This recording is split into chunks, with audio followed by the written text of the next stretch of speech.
Hello, Scott. Hello, Gig. Congratulations for Max Cloud. I think this is like the third or fourth time I'm speaking with you, but the first time on Zoom. Right, so now I can put a face to the name, can I? Well, I figure if I speak to you for the fifth time, I'm going to have to, support a fan club for you on your name or something like that. There you go. That's what we've got to do then next time. So, hey, congratulations once again for Max Cloud. So, tell us, simple question: what attracted you to this fun, style of movie for Max Cloud? Well, it was something I'd never done before, to do a very broad comedy and go all out with that character who's kind of like a bit of a Ron Burgundy type. I kind of based him a little bit on Ron Burgundy and the fact that he's just a huge doofus. Who thinks he's the man, but actually he's a bit of a dick. But yeah, it just came out of the blue. The whole thing just came out of the blue, and I was excited to work with the director, and just felt like, something that I'd been wanting to get involved in, to do something a bit more comedic. So it worked out. And of course, it's got the action as well. So we tick that box, keep the fans happy, but I can try something a little different as well.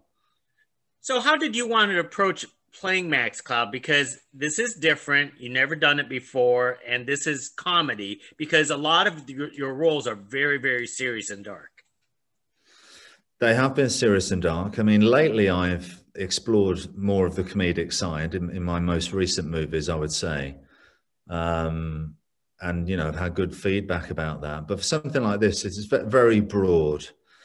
You've really just got to trust the director, because you'll do whatever you need to be free and to experiment and to try different things, because you can't be in your head judging what's going to be funny and what isn't. You go with the situation, you try some different lines, you do your best, and you've got to rely on the director. It's him that's going to make the decision. Is that good enough? Shall we move on? Or maybe just because we're running out of time and we've got to make the day. Who knows? But it's up to the director to lock it in. It's his tone and taste at the end of the day. Now, did the director give you much improv, or do you rather stick by the script and his jokes? I was improving all over the place.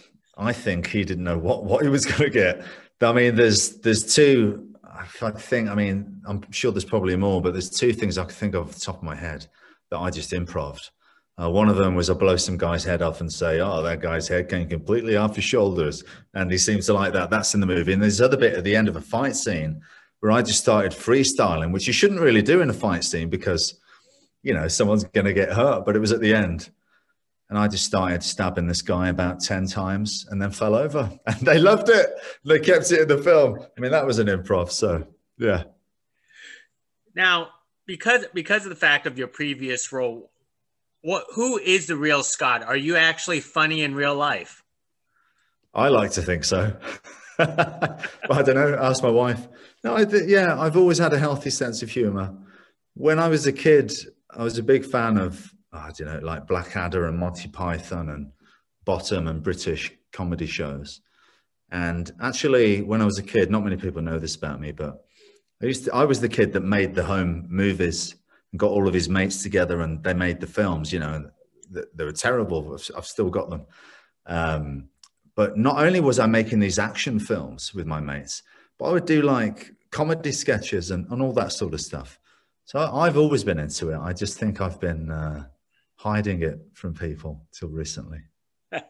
Well, I'm glad your true colors are starting to come out in your recent films. That's a great thing for you. Yeah, let's see.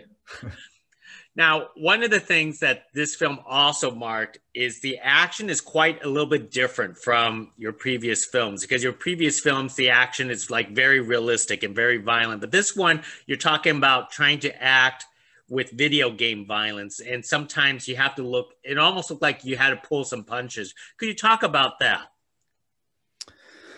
Well, there's kind of different styles of action in this movie, and it's fun because we've played with the whole video game aspect. So there's one particular fight scene where it's me and other stuntmen performing it, but it's filmed as if you're watching a video game, from out here, like one take, as we go from side to side, moving up and down, bouncing like video games. So we're having fun with that.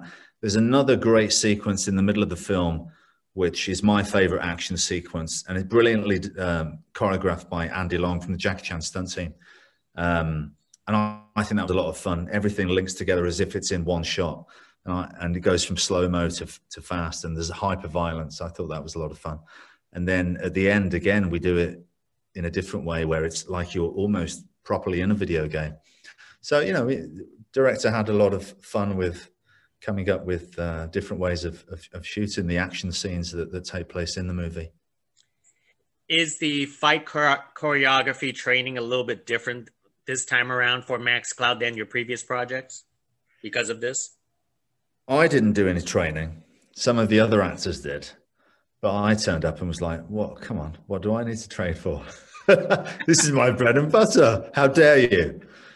So I just turned up and, obviously you go through the choreography with the stunt guys, and the stunt guys were great on this. And yeah, I mean, it's easy for me now. Well, not easy, but I'm experienced. Absolutely. I know you're a big comic book fan, but are you a big video game fan yourself personally? I'm not a massive video game guy. I mean, I played them a lot when I was a kid, but I've had to stop myself. I just felt like, and this will really annoy gamers, but I just felt like I was wasting my life. I'd come away from it feeling guilt. Like I need to do something with my life that's going to bring something back. I don't know how playing these video games is going to bring anything. It's not going to do anything for me. So I stopped.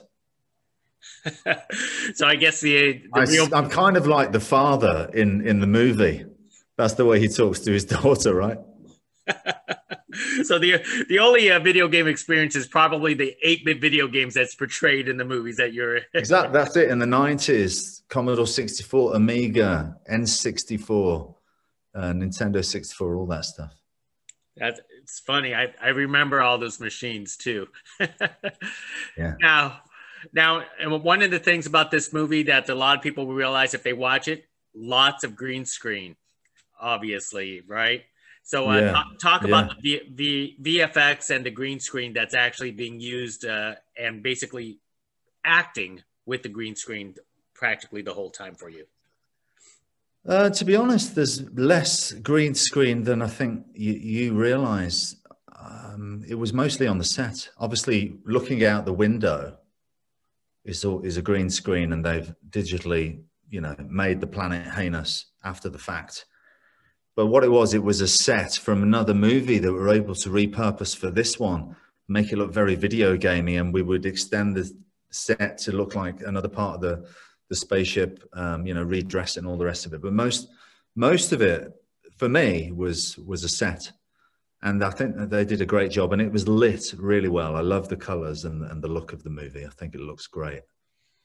So was a set basically specially built on a sound stage for you? Is that what's going on? I mean, it's like an arcade type of video game set, spaceship. Well, they'd actually filmed another movie, a sci-fi movie, a different type of movie, more serious. And they repainted that set and regurgitated it for another movie and made it look more video gamey. So that was a good producing decision, of course. But yeah, no, it was all there, it all existed. I mean, look, you could knock it down easily if you tried hard enough. It was made of wood, not metal. But yeah, looked pretty decent. As I say, it looked good. Excellent. And could you talk about your castmates for this film? How enjoyable was it working with them? I had a great time working with all of them. Everyone was just a barrel of laughs. Sometimes felt like we were misbehaving and having too much fun because, you want to keep it light. You want to keep it fun because you're doing this comedy and you want to be able to experiment and try different things. And then obviously sometimes we just go way overboard and go way too far and say things that, of course, we're never going to make the movie because it was in bad taste or foul language. But yeah, I had a great time. It was December in Yorkshire a couple of years ago, Christmas time, I really enjoyed it. Had a great time. So you want to try your hand at more action comedies in the future? Absolutely. I like to try different things, and we'll see what the reception is from the audience, whether I should or not. Um, but yeah, I mean, look, I really enjoyed it, and I like to do different things, so why not? Excellent. Last time I spoke to you, you mentioned that you were going to start production on Accident Man 2. But of course, COVID actually happened and Yeah. we haven't heard a word or a peep or anything like that. Could you give us an update of what's going to happen? Are we still having it? See, that's why I should never say something's happening before it's happening. Because look what happened. I jinxed it. I remember thinking, I don't believe in all this jinxing stuff. It'll be fine. Just say it's happening. It was my fault, ladies and gentlemen. I caused the pandemic. If I hadn't said that Accident Man 2 was going to happen, we wouldn't have even had it. No. Yeah, obviously that's got in the way.